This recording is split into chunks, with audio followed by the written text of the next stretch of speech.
Good morning. It's May 22nd. This is To My Liberal Friends. I think the left wants to dumb down the entire country so that nobody feels like they're being left behind. They've moved on from equality to what they call equity.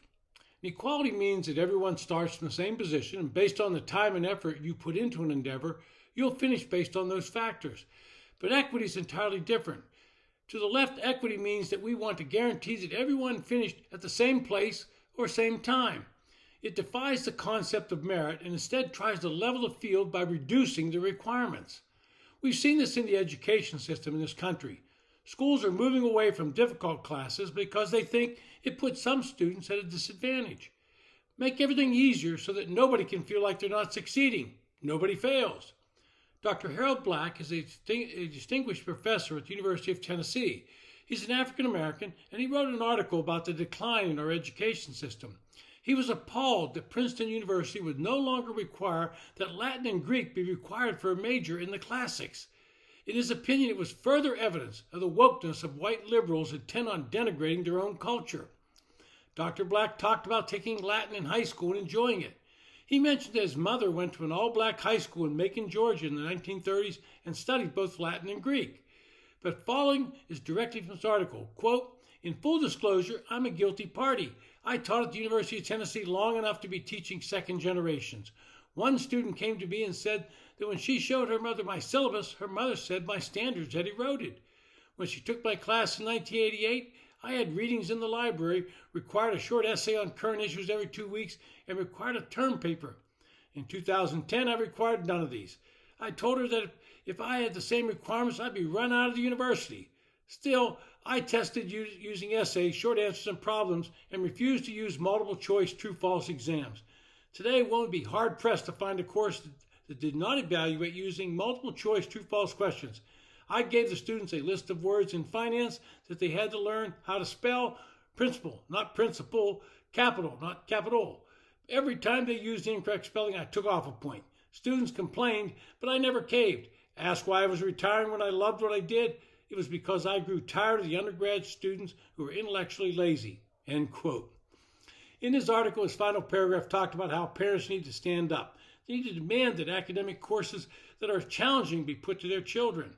According to him, the school systems say they are taking these actions to increase diversity, implying that black and Hispanic kids are too dumb to achieve at a high level.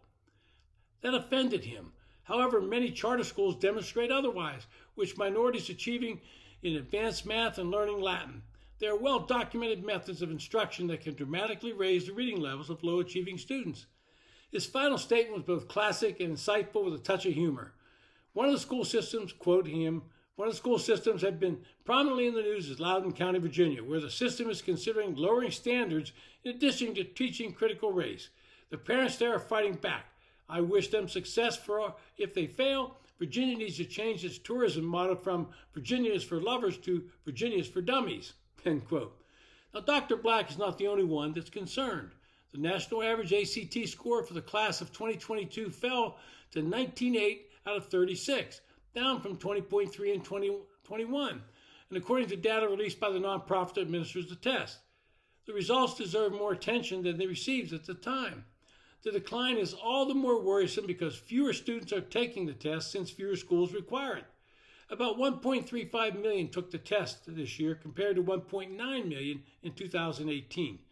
Playing down standardized tests let schools rely on more subjective measures for admission, such as race or diversity. And it continues. Professor Nicholas Giordano of Suffolk Community College said, quote, "Proficiency levels on average are about 25% of the subject material when students graduate from high school. Now, what they don't say is those numbers have been flat for about 30 years, yet we've been dropping standards at the same time.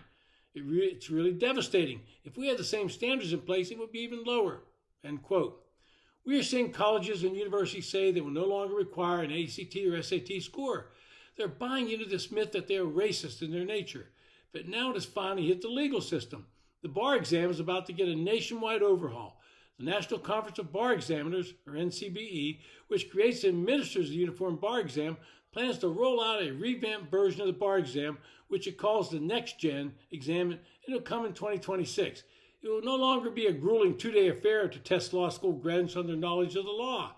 Their reasoning is something we keep seeing.